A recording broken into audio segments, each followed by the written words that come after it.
Welcome to the Dan Sports Tips NFL and NCAA football show. We are looking at week 3 of the NFL season, week 4 of the NCAA season. Obviously, we've not played on Thursday night. Those games took place yesterday as I'm recording this. I've got 4 games I want to look at in the NFL this week, and then we'll take a look at what the ratings have thrown up for us in the college football this week. Obviously, the NFL hasn't started so hot. We went big on the Monday night game and we didn't take Philly. We stand at 5-8. We are just over 13 points down on the season so far. Let's hope we can pull that back round today. The first game I'm looking at is the Minnesota Vikings and the Carolina Panthers. We have the obvious question of what are Minnesota going to do with the absence of Adrian Peterson. You obviously can't substitute him no matter what Jerick McKinnon and Matt Asiata will do. I think it's fair to say that the Sam Bradford to Stephon Diggs connection is not going to light this Panthers defence up for almost 200 yards. A concern would be the Minnesota offensive line with Matt Khalil out, but he could conceivably be the weak link in that line anyway, and the Panthers pass rush is likely going to get some shots on Bradford, who is notoriously brittle. It will be disastrous for Minnesota if they knock him out of the game as well when Sean Hill has to come back in. The Vikings defence is not going to get torched like the 49ers for almost 50 points either, like Carolina managed last week. Mike Zimmer is one of the league's best defensive minds. He has his unit playing well. This looks like a slugfest. It'll be a good old-fashioned, hard-hitting football game. It looks low-scoring as well. The total number for this game is set at 43, and I am happy to take under 43 total points in the Minnesota Vikings and the Carolina Panthers.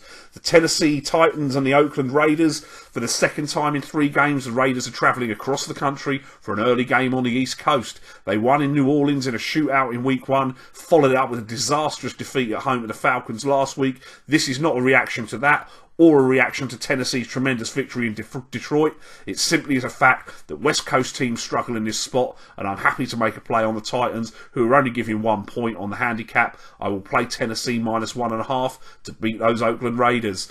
The New York Jets and the Kansas City Chiefs are going to meet in Arrowhead. If you had asked me to bet on this game 3 weeks ago, I would have asked you to fetch everything I own so I could wager it on the Chiefs at this line, but they just haven't looked quite right defensively. We all saw what the Jets did to the Bills last Thursday night.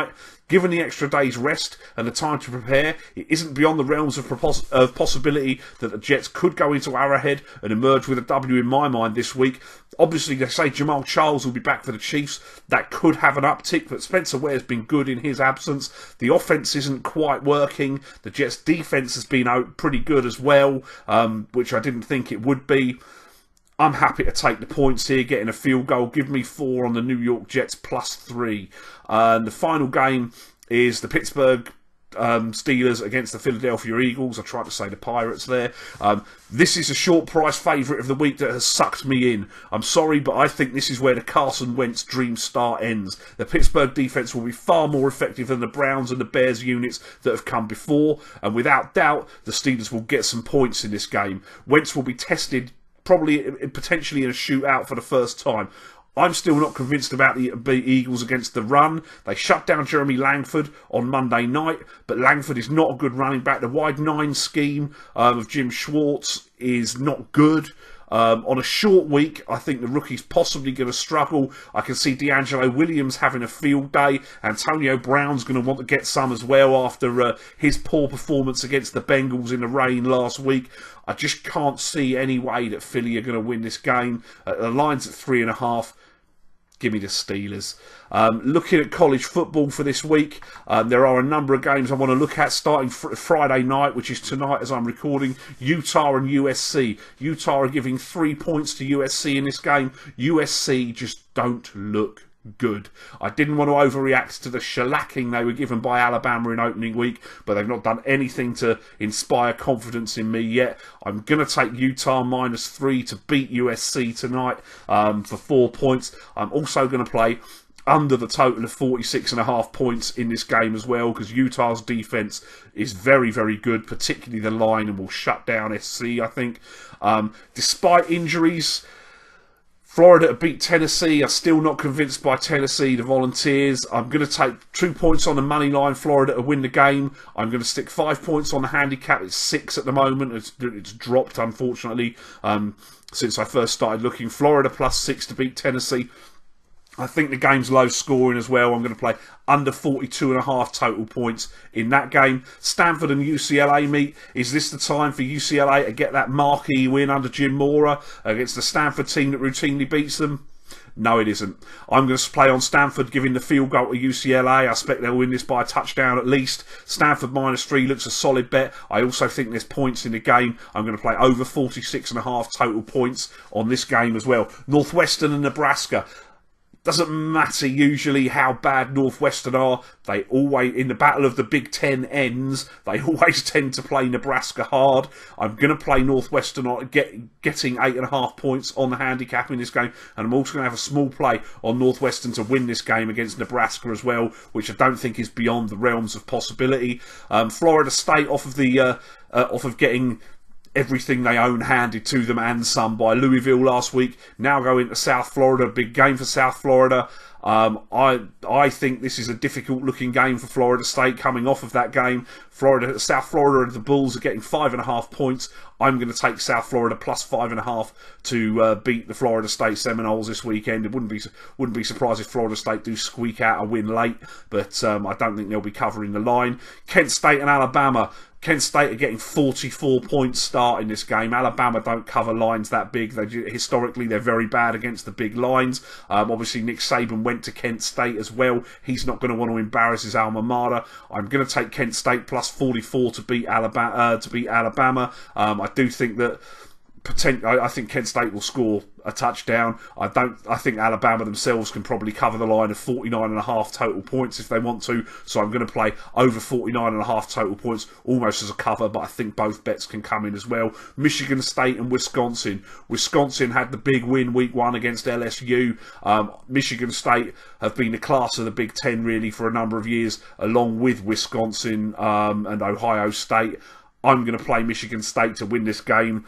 I don't think it's going to be very high scoring, but I will play Michigan State -4.5 to beat the Badgers, and I'll play under 41.5 total points in the game. Oklahoma State and Baylor. Oklahoma State always seem to play close with Baylor as well. I'm going to play them. I'm going to take a little cheeky punt on the money line for Oklahoma State to win the game outright, and a little bit more on Oklahoma State +8 on the handicap. The big bet on this game, though, Baylor keep playing unders. They have the high points totals every time, and it always goes. It seems to be going under these days. I'm going to play under 73.5 total points in this game, which is a big line for a max bet. Arkansas against Texas A&M. This takes place, I think, in Jerry's house, doesn't it? Arkansas, the alma mater of the Cowboys owner. I'm going to play them to perform against A&M. The handicap is +6, and I'm going to bet Arkansas +6 to beat Texas A&M. Coming off the big win last week against Florida State, Louisville now face Marshall. They'll be pumped up. Marshall having the number 3 team in the country coming to town. They're getting a 26.5 point head start. Marshall can put points on the board. We know Louisville can, but Marshall can score as well. I think 26.5 is too many, and give me Marshall plus the points in this game. Georgia against Mississippi, sorry. Under 61.5 points. I think this will be a slugfest as well. I don't think they're going to get to that number. It's too high. Give me the under 61.5. University of Georgia against Ole Miss. Syracuse to beat UConn on the money line. I'm going to have a little punt on the upset there. It is a small line. I think the line's, it was 3.5 when I was first looking. I was willing to play the handicap on that. It's dropped to 3. I'm not playing it on the handicap without a hook, so I'll play the money line. Couple of points on Syracuse to beat UConn, and Pittsburgh and North Carolina. I'm going to take Pittsburgh plus a touchdown against the Tar Heels as well, and I'm going to have a little play on Pittsburgh to win that one on the money line for the upset as well. Looking at this week's ACCA, five games. Baylor and Oklahoma State under 73.5 points. Buffalo plus 13.5 against Army. Army got it done as a road favourite last week for the first time in something like 13 attempts. I don't believe they're going to win, giving 2 touchdowns almost on the road this week. Kent State plus 44 against Alabama. Tonight's game, Utah -3 against USC, and Stanford -3 against UCLA. 2 points on that pays 50.78 points. That's the ACCA. That's what I've got for you on NFL Week 3 and NCAA Week 4. Please subscribe to the channel for regular content throughout the football season. I may be back on Sunday with a side bet video for the NFL. please do smash the like button as well. Give me a follow on Twitter at dansports.tips, and I will see you later on.